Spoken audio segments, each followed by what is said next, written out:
ते तुमच्या मेंदूवरल्या मेंदूकडनं हृदयाकडे पाठवा आणि हृदयाकडून आत्मसात करा आणि त्याचं युटिलायझेशन करा.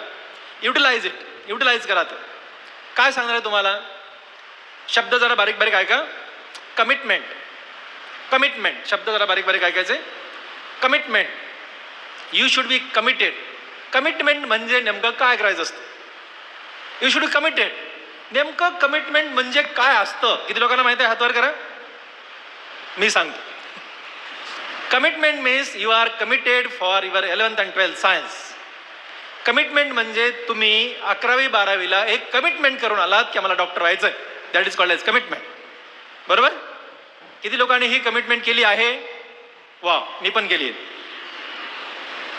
तुम्हाला सांगतो मुलांनो, कमिटमेंट करताना एक मानसिकता लागते, त्याला मनाची तयारी असं म्हणतात. त्याला मनाचं तयारी म्हणतात. That is called as eligibility criteria.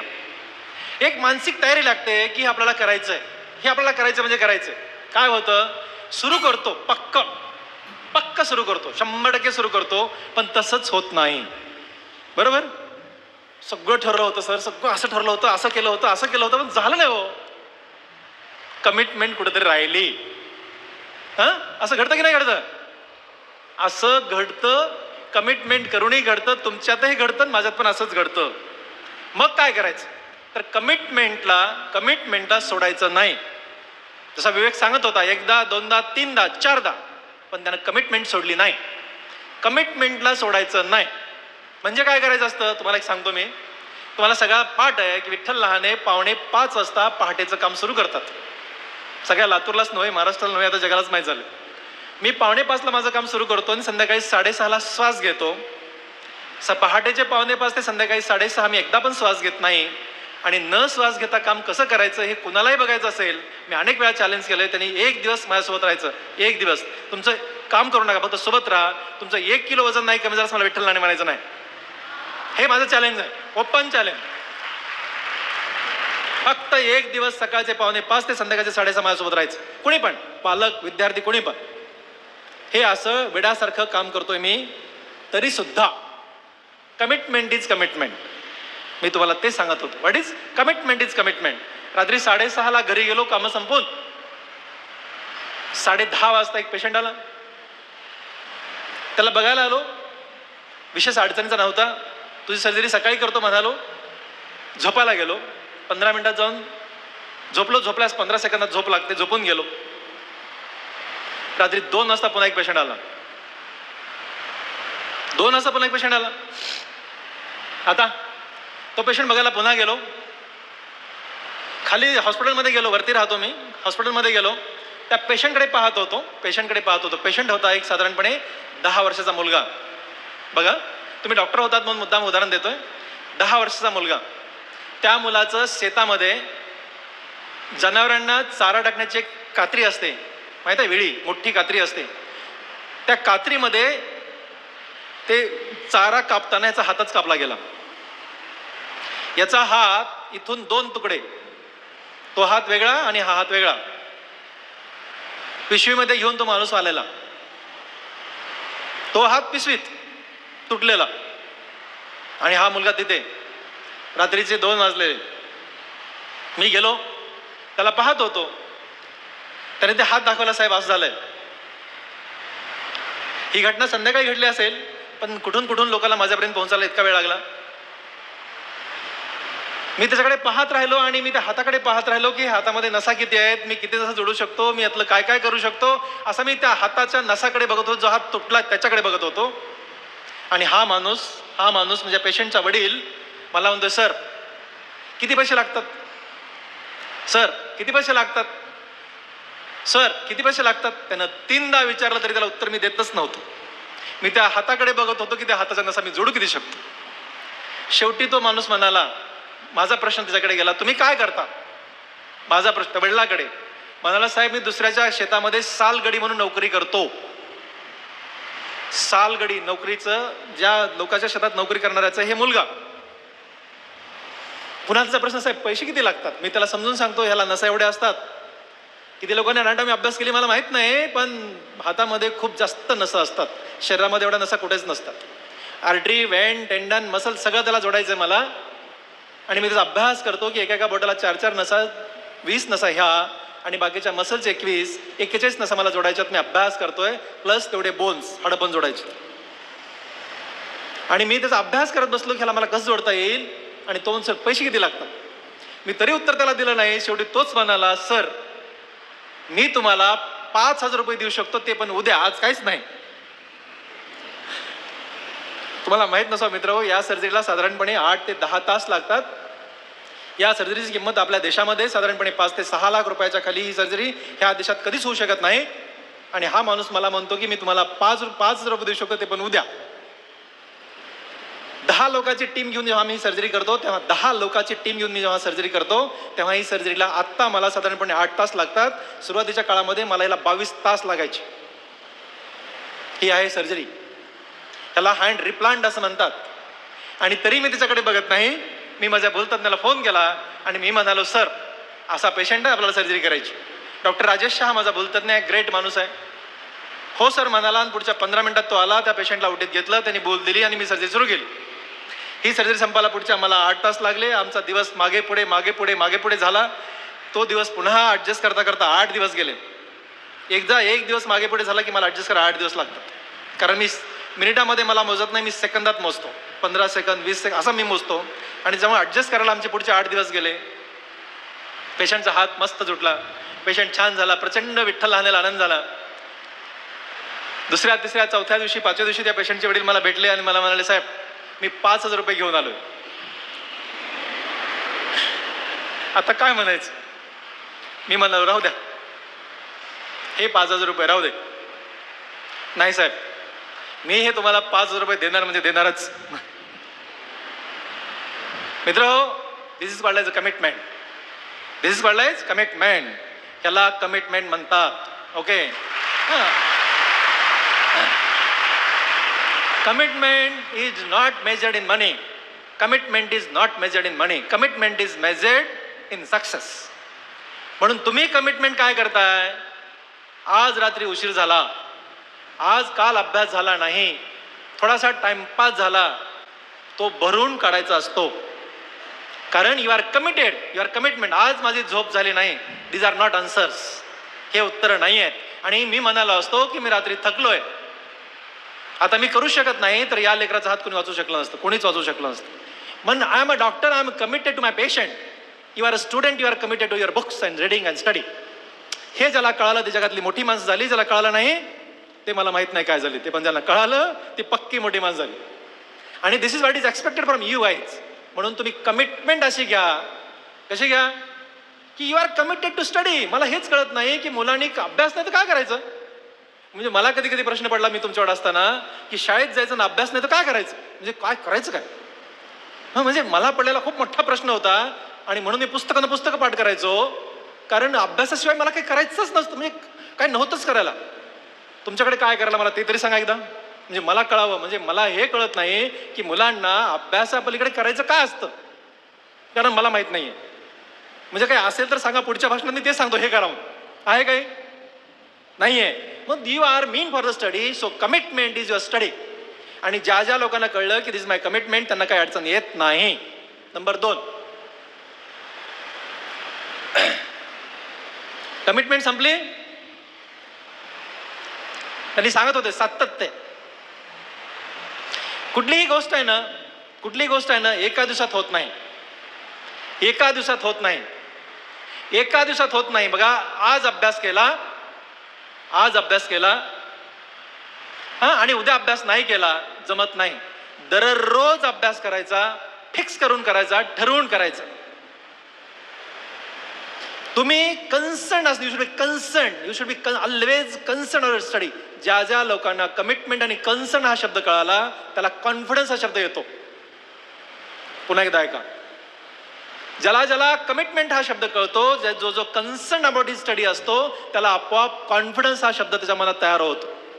Concern राहायचं म्हणजे काय करायचं, म्हणजे नेमकं काय करायचं असतं. कधी पण अभ्यास करताना तुम्ही काय करता माहित आहे. एक्झाम आली, आत्ता माझ्यावर प्रेशर आलं,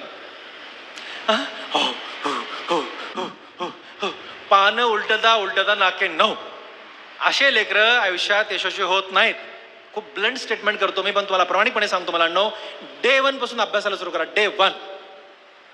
आणि अभ्यास कमी करा, अभ्यास जास्त करू नका, पण दररोज करा. सातत्य इम्पॉर्टंट आहे, सातत्य इम्पॉर्टंट आहे. जगामध्ये मी खूप मोठी माणसं पाहिली, खूप मोठी माणसं, ज्यांच्याकडे असं आकाशाकडे बघायला लागतं ना, अशी माणसं मी आयुष्यात पाहिली. आणि त्यांच्या खोलात गेलो तेव्हा कळलं या माणसांच्या आयुष्यामध्ये सातत्य आहे, सातत्य आहे. ते जे करतात ना, डॉक्टर विठ्ठल लहाने एक त्या विषयात काम करणारा एक मोठा डॉक्टर झाला असं लोक म्हणतात. मी लहानेच आहे. का माहितीये का? त्याचं कारण आहे की मी ते काम मी दररोज 3 सर्जरी मोफत करतो, दररोज. ओके. या घटनेला 15 वर्ष पूर्ण झालेत, 15 वर्ष. लातूरमध्ये आम्ही 19 इयर्स मला झालेत लातूरमध्ये, त्यातली गेली 15 वर्ष दररोज 3 ऑपरेशन मी मोफत करतो, दररोज. मी साधारणपणे दररोज 13 सर्जरी करतो, पण त्यातल्या 3 सर्जरी दररोज मोफत करतो, दररोज मोफत करतो. काय होतं, ह्या सातत्यानं आपलं काम वाढतं. मी जर एका दिवशी एका वर्षी सर्जरी केल्या असत्या मोफत आणि सोडून दिलं असतं, तर आज जे रेकॉर्ड विठ्ठल लहानेच्या नावावर आहे, हे रेकॉर्ड तयार झालं नसतं. हे रेकॉर्ड तयार करण्यासाठी सातत्य लागतं. तुम्हाला जर तुमचं रेकॉर्ड तयार करायचंय, सातत्य पाहिजे. फिक्स करा अभ्यास, फार अभ्यास करू नका. माझ्या मुलाचं उदाहरण मी सगळ्यांना देत असतो, तुम्हालाही सांगेन. माझा मुलगा आता BJ medical college Sassoon hospital पुण्यामध्ये MBBS फायनलला आहे. तो शाहूला होता आणि तोच सरांचा विद्यार्थी आहे, मोठेगावकर सरांचा विद्यार्थी आहे. तुम्हाला सांगतो, माझ्या मुलाला काही गोष्टी येत नव्हत्या. P ब्लॉक, सर्क्युलर मोशन येत नव्हतं. तर तो म्हणाला, पप्पा हे बेस्ट जर कोणी P ब्लॉक शिकवतं ना, त्यांनी केलेला अभ्यास हे मोठेगावकर शिकवतात, तुमचे ते मित्र आहेत आणि त्यांच्याकडे मला जायचं. तुम्हाला सांगतो, हा किती ग्रेट माणूस आहे. या माणसांनी माझ्या मुलाला रात्री ट्युशन संपल्यानंतर, कारण तो टॉपिक शिकवायचा होता जो की तुमच्याकडे शिकून झाला होता, बिचाऱ्याने घरी शिकवलं, त्यांच्या घरी नेऊन शिकवलं.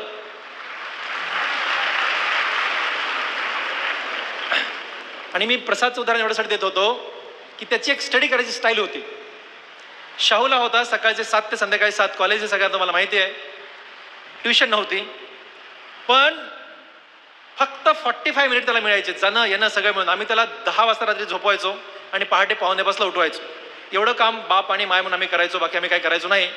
पण त्यांनी ना कंप्लीट 18 महिने मिळायचे, 11वी 12वी मिळून 18 महिने मिळतात तुम्हाला नीटसाठी. त्या 18 महिन्यामध्ये म्हणजे बोर्ड नंतर 2 महिने तुम्हाला सुट्टी मिळते. फक्त 45 मिनिटं अभ्यास करायचा, 45 मिनिटं दररोज, 45 मिनिट. पण 44 मिनिटं कधीच नाही केला. 45 म्हणजे 45, that is called as a commitment, सातत्य. तुम्हाला पुढे सांगतो,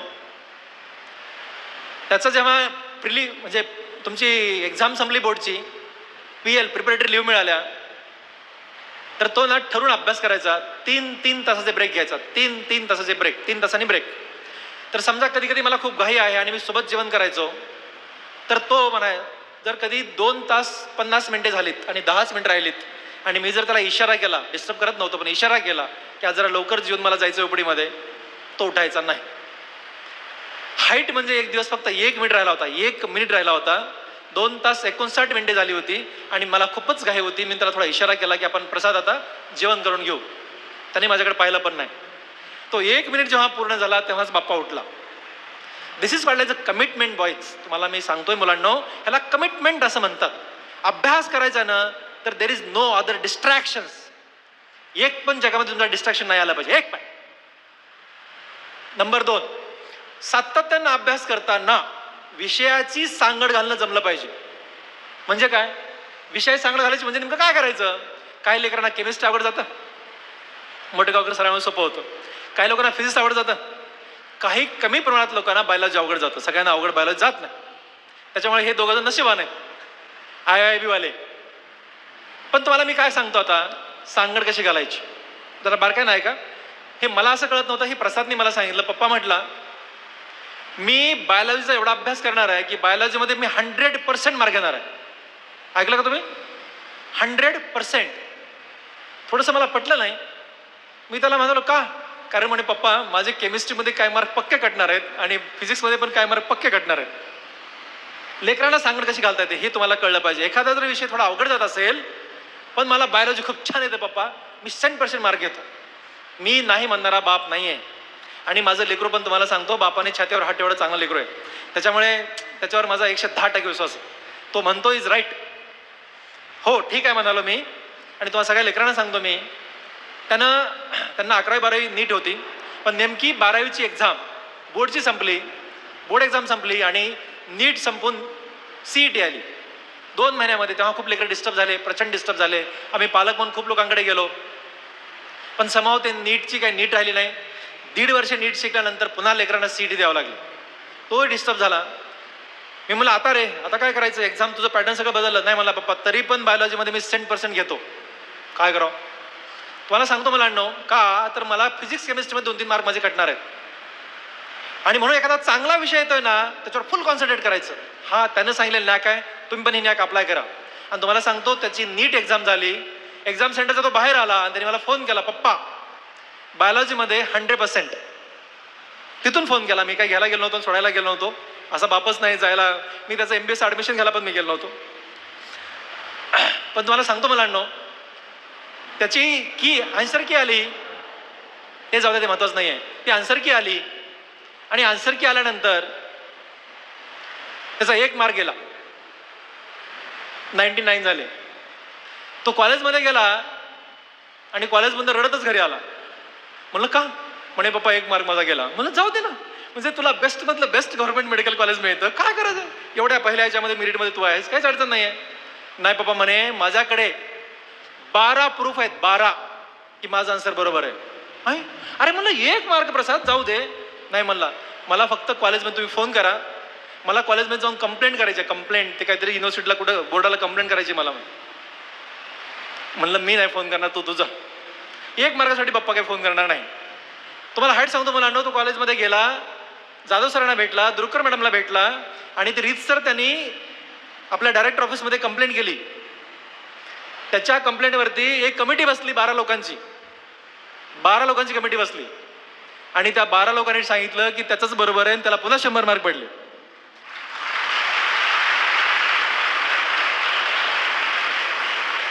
दिस is called as a confidence. This is called as confidence. म्हणून तुम्ही जर कमिटेड आहात, तुमच्यात सातत्य आहे, यू आर कन्सर्न, तर तुमच्यामध्ये कॉन्फिडन्स आपोआप येतो. पण हा कॉन्फिडन्स आणण्यासाठी काय करायला पाहिजे. आता बऱ्याच लोकांना बोलता बोलता जण काही जण म्हणाले की संगत अशी ठेवा की जी तुमच्यापासून डिस्ट्रॅक्ट तुम्हाला नाही केलं पाहिजे. काय होतं माहिती आहे का, हे सगळ्यांना होतं. तुम्हाला फक्त संगतच डिस्ट्रॅक्ट करते असं नाही, तुम्हाला बऱ्याच गोष्टी डिस्ट्रॅक्ट करतात, हे मला माहिती आहे, हे मला माहिती आहे. आणि मी डॉक्टर आहे, मला तर जास्त माहिती आहे.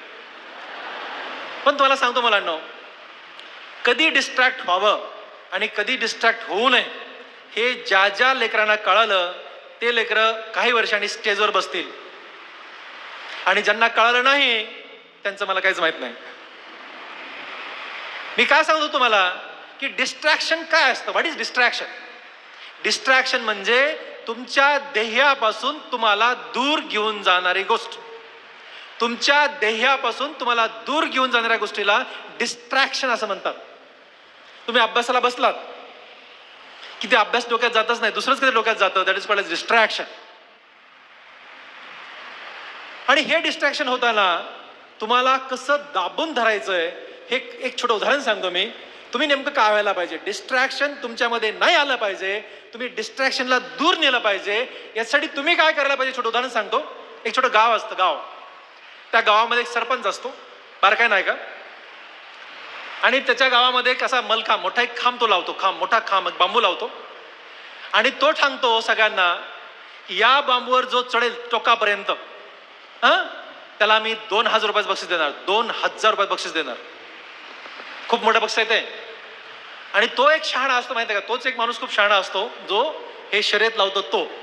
तो काय करतो, त्याचीच माणसं, आजकाल असंच घडतं, त्याचीच एक 50-60 माणसं घेतो, त्याचीच एक 50-60 माणसं घेतो त्याचीच, आणि तो जी लोक जमतात ना बघण्यासाठी त्यांच्यामध्ये आपल्याच माणसाला घालतो आणि त्यांना म्हणतो आता जो कोणी खांबावर चढेल त्याला डिस्ट्रॅक्ट करा. म्हणजे काय म्हणा, चढायला लागला कोणी की पडशील म्हणायचं. हे काम त्या 50 लोकांना सांगतो आणि हे जे काही जमाव जमलेला असतो, माणसं जमलेले असतात, ते माणसामध्ये ही त्याची 50 लोक. बघा, याला म्हणायचं दुष्ट प्रवृत्ती. आणि अशा प्रवृत्ती सगळ्यासोबत असतात. डिस्ट्रॅक्ट करणारी प्रवृत्ती 100% असतात. आणि काय होतं, एक माणूस येतो, त्या मलखांबावर चढायला लागतो. तो अर्ध्यात गेला की इकडून खालू, अरे पडशील पडशील पडशील पडशील पडशील. तो खाली येतो, बाप्पा कशाला पडायचं. दुसरा जातो, पुन्हा पडशील पडशील पडशील. तिसरा जातो, पडशील पडशील. 100-200 लोक प्रयत्न करतात, पण हे लोक पडशील पडशील पडशील, अरे पाय तुटेल रे, खाली येतो. कुणीही वर चढू शकत नाही. एक मुलगा आपला 10 वर्षाचा त्याच्या आईबरोबर येत असतो. त्याच्या आईबरोबर येतो, असा गरीब आई असते, त्याच्याबरोबर येतो. त्या आईच्या डोक्यावरती एक टोपला असतं. ते येतो, हे काय चाललंय, बराच वेळ उभा राहून त्या आईसवर बघत असतो. बघतो तो आणि आईला हळूच विचारतो. आई त्याच्या कानामध्ये एक गोष्ट सांगते. आई त्याच्या कानात एक गोष्ट सांगते, बघा बारकाय ना बघा. आई त्याच्या कानात एक गोष्ट सांगते आणि त्याला म्हणते जावर. हा काय करतो माहितीये, तुर तुर तुर तुर तुर तुर तुर तुर वर जातो, एकदम टोकाला जाऊन बसतो आणि जिंकला हा गेला वर, चढला वर. 100 लोक जाऊन नाही शकले, हा मुलगा वर गेला. आता बक्षीस वितरणाचा कार्यक्रम, स्टेजवरती सगळे लोक आले. आता ह्याला 2000 बक्षीस द्यायचं. ज्यानं ऑर्गनाईज केलं होतं दुष्ट माणसं, त्याच्या पोटात दुखायला लागतं सगळं, पण आता इलाज नाही ना, हा जिंकलाय.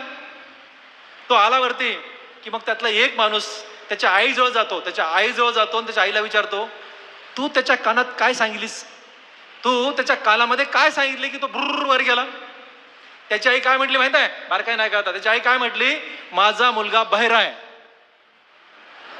तो बहिरा नसतो, पण माझी आई म्हणाल माझा मुलगा बहिरा आहे. म्हणजे त्याच्या आईनं त्याच्या मुलाला बहिरं केलं. कशापासून? डिस्ट्रॅक्शन पासून बहिरा केलं. मित्र, कळलं? म्हणून तुमच्या जर आयुष्यामध्ये काही डिस्ट्रॅक्शन येत असतील, ते कुठले असोत, त्या डिस्ट्रॅक्शन पासून तुम्ही बहिरे व्हा. बहिरे. हा, डिस्ट्रॅक्शन कानापर्यंत, मेंदूपर्यंत, हृदयापर्यंत गेलं नाही पाहिजे. आणि तुला पुन्हा सांगतो, जेवढे याच्यामध्ये तुम्ही रिपीटर ते नशिबान आहात. जे रिपीटर नाहीत त्यांचं मला माहित नाही, पण जेवढे तुम्ही रिपीटर आहात ते नशिबान आहात. जे लोक आयुष्यात नापास झाली तेच लोक मोठी झाली, बाकी कुणीच मोठं झालं नाही.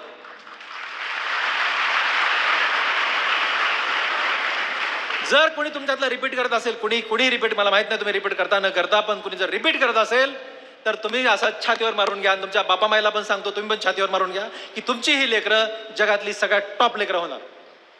लिहून देतो मी. त्याचं कारण असतं, मी उगीच बोलत नाही, मी उगीच एक शब्दही बोलत नाही, अभ्यासाशिवाय मी एकदाही बोलत नाही. त्याचं कारण तुम्हाला सांगतो की जगामधले खूप मोठी लोक पाहिली. मी जरी लहाने असलो तरी जगातल्या खूप मोठ्या लोकांशी माझा संबंध आहे. मी जग हा शब्द वापरला, जगातल्या.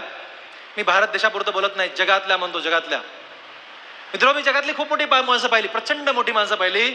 आणि जेव्हा त्यांच्या इतिहासात गेलो तेव्हा कळलं की सगळी मोठी माणसं आयुष्यात नापास झालेली होती. एक पण मोठा झालेला माणूस आयुष्यात सतत पास झालेला मला सापडला नाही. एक पण. डॉक्टर विठ्ठल लहाने पण सतत पास झालेला नाहीये. तुम्हाला माहित आहे, तुम्ही ऐकलात मला की मला MBBSच्या परीक्षेमध्ये I have got 14 gold medal, 14 स्वर्ण पदक मला आहेत. 14 गोल्ड मेडल असलेला एकही डॉक्टर तुम्हाला दिसणार नाही, एकही. आणि ह्या लेकरांना माझं चॅलेंज आहे की हे रेकॉर्ड कोणीतरी तोडा. पण तुम्हाला सांगतो, ज्या माणसाला MBBSच्या परीक्षेमध्ये 14 गोल्ड मेडल मिळाले, हाच माणूस MCH प्लास्टिक सर्जरी करताना नापास झाला. आणि म्हणून मी आज मोठा झालो, नाही तर मोठा होऊ शकलो असतो. म्हणून जेवढी माणसं नापास होतात ती मोठी होतात, रिपीट करतात ती मोठी होतात, बाकी कोणीच मोठा होत नाही. फ्रेश पोरांनी काय करायचं, तर फ्रेश पोरांनी पुन्हा एकदा नापास व्हायचं. तुम्हाला सांगतो मित्र, बऱ्याच वेळा तुमची अडचण अशी होते. आता शेवटची अडचण सांगतो. तुमची अडचण काय होते, तुम्ही सगळेच लोक 11th आवर प्रिपरेशन हे माहित आहे, 11th आवर प्रिपरेशनला लक्ष देतात. काय माहितीये का, आजकाल लोकांना सहज आणि सोप्या होणाऱ्या गोष्टी फार आवडतात. सहज होणाऱ्या गोष्टी, बिना कष्टाने जर काही होत असेल, बिना कष्टाने, ते फार भारी वाटायला लागतं. कुठल्या आमच्याकडे पण डॉक्टरांना एखादा आला ना पेशंट, साहेब एवढं मोठी गाठ जरी असेल ना, साहेब एखादी गोळी द्या की. म्हणजे साध्या गोळीनं मी जी गाठ पण निघून जावी, माझा कॅन्सर पण दुरुस्त व्हावा. म्हणजे साधं सोपं जर काही होऊ शक्य आहे ना, तर ते लेकरांनाही भारी वाटायला लागतं. आणि काय बघतात ते, एक हिरो एक हिरोईन, 2 दिवस अशी होती, 2 दिवसांनी एवढी झाली, असं नाहीये मित्र. तुम्हाला सांगतो, ती माणसं मोठी होतात जी माणसं इमानदारीनं प्रामाणिकपणे कष्ट करतात. तीच माणसं जगात मोठी होतात आणि तीच माणसं चिरकाल मोठीच टिकतात, बाकीचे नाही. कळलं का तुम्हाला? फक्त मला हे सांगायचं आहे की तुम्हाला टेन्शन येतं. मला बरेच लेकरं भेटतात, टेन्शन, खूप टेन्शन होतं, खूप टेन्शन, ट्रेस आला, आता काय करू, एक्झाम झाली की घरी येऊन रड रड रड रड रड रड रड, आता काय करा, मार्क कमी पडले, खूप वाचलं होतं, खूप अभ्यास केला होता, म्हणजे भरपूर झालं होतं माझं, पण तरी मार्क पडलेच नाहीत, काय करावं आता. ज्या ज्या लेकरांना मार्क पडत नाहीत तेच लेकरं मोठे होतात. मी उगीच बोलत नाहीये मित्र, पण त्याच्या पुढे एक क्लू आहे. पण पण पण एकदा कमी पडले, दोनदा कमी पडले, तीनदा कमी पडले पण ठीक आहे, पण सतत कमी पडणे नाही. हे लक्षात ठेवा. एकदा जर मार्क कमी पडले तर विवेक सांगत होता की तेवढ्याच तयारीनं तुम्ही लागा की पुढच्या वेळेस मला चांगले मार्क पडले पाहिजे. This is called as a commitment.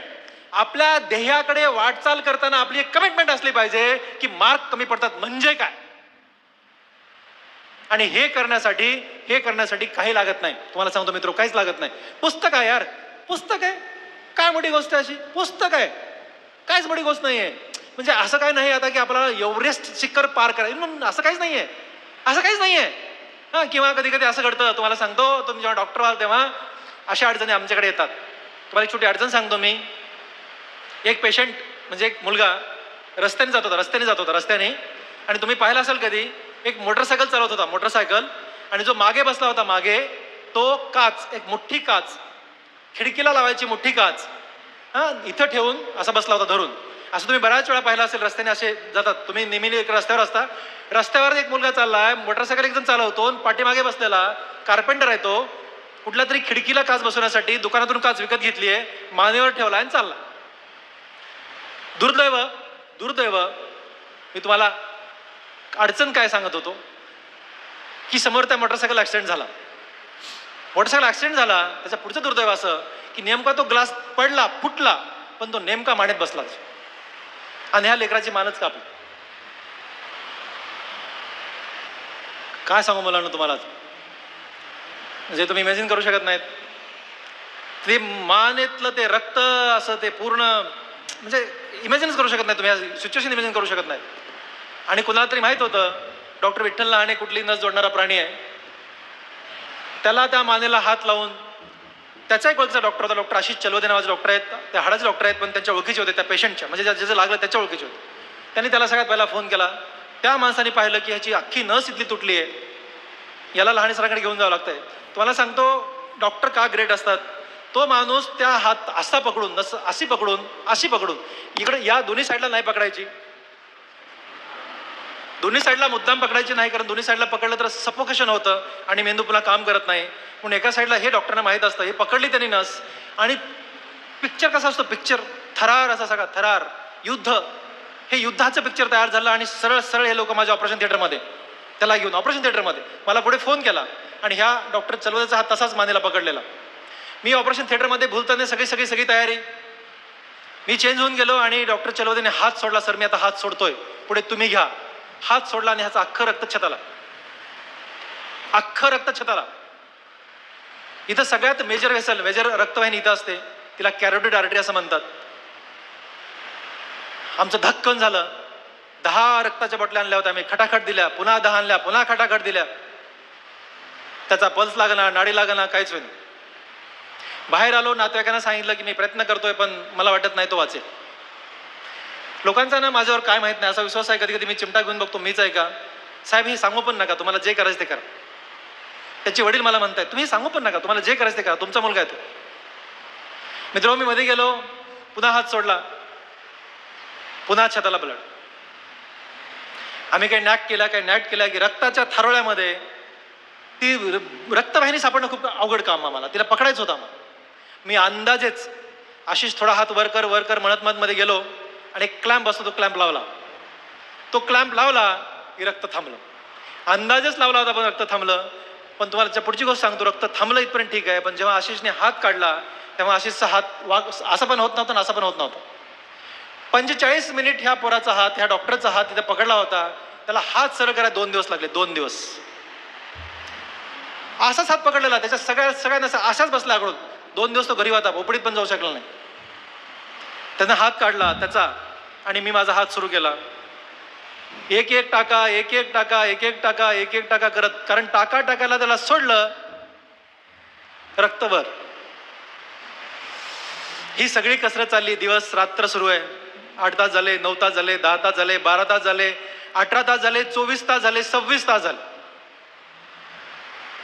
आणि 26 तासानंतर ती नस जुडली. तिथंच पाणी पिलं आम्ही सगळ्यांनी त्या 26 तासामध्ये. तेच ह्याला म्हणायचं एव्हरेस्ट, ह्याला म्हणायचं एव्हरेस्ट, ह्याला म्हणायचं अडचणी. आणि ह्या अडचणी तुम्हाला सांगतो मित्र, ती नस जुडली, हा मुलगा चांगला झाला आणि त्याला 6व्या दिवशी मी घरी पाठवू शकलो.